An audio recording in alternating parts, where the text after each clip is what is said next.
Well, handshake at the end of that one perhaps summed it up. Phil looking like he was just glad to get it over and done with. Walks off stage. Business done, and he's through to the semis. You did look a bit sort of low-key there, just like you wanted to get off. And... I did. I kept sensing he was under pressure and he was missing, and you know I didn't know what to do really, Dave. It's unusual for me now to be like 10-1 up or 10-0 up. It doesn't seem right against these players, especially when you get through to the last 8. It's off-putting a little bit. But tomorrow's a different game now. We'll talk about tomorrow in a moment, but were you waiting around behind the scenes? Were you aware of what was happening on stage with Wayne Mardle and Raymond van Barneveld and that massive match they had? Do you know what? When Wayne was 15-12 up and Barney come back to 15 each, I said, I think Barney will win now. And then Wayne went and won it, you know what I mean? Fair play to him. He kept his bottle and Barney didn't, you know what I mean? And that's what it's all about, you know. Raymond was absolutely distraught when he come upstairs. I said, pick your head up. There's another tournament next week. It doesn't matter. Are you relieved in a way that he's out?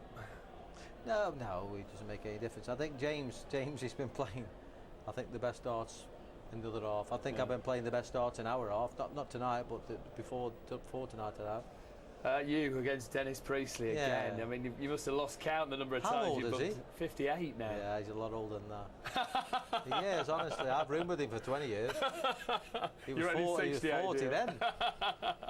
Tell the truth, you. No, but I mean, for him to roll back the years and be playing so well with the problems he's had is a great credit. It shows how good he is. You know what I mean? Everybody, you know, forgets about how good Dennis Priestley was. You know what I mean? Or how good he can be and how good he is now. He's a brilliant player. He's a gutsy player. He doesn't give in. It doesn't matter if you can be 12-0 up against Dennis and you've got to go out and beat him. He's like John Part. John Part's the same. You don't just win Dennis, you've got to actually bat him into the ground. Wasn't that many years ago though? I remember Dennis Priestley saying, no, you know, I've had enough of this. I'm about to hang me darts up, you know, it's not the set. And then he had a couple of good runs. Ask him to give him a ring. I've given him a big photo. I have. When he was on the verge of saying, that's it. We couldn't pack in then, could he? I gave him the biggest telling off he's ever had in his life. I said, you're kidding, aren't you? I think me and Dennis put this game back on the map again. When the BDO went down the pan, me and Dennis were the one up there fighting for getting this game. We were top of the tree then, and we were in the final and in the finals of everything. I said, Dennis, you cannot give these people everything on a plate. You've got to go out fighting, son. And look at him. You probably wish he had retired now, don't you? No, at all. If Dennis beats me tomorrow, then he'll beat me fair and square, obviously. But he won't give in. He won't give up. I tell you now, he won't be frightened of me tomorrow. He'll come out. You know, I know for a fact I've got to get up in the morning and get on. I haven't practiced all week, but I will tomorrow. I will get on the practice board tomorrow morning. I'll tell you now, because I know what Dennis is like. What is it that's enabled him to stay at the top of the game for so long? Do you think? I mean, like yourself. I mean, you're the two ever presence in this competition. Do you know, no one else has done something that. about Dennis Priestley? He's got 4 children. I've got 4 children. He's got grandchildren.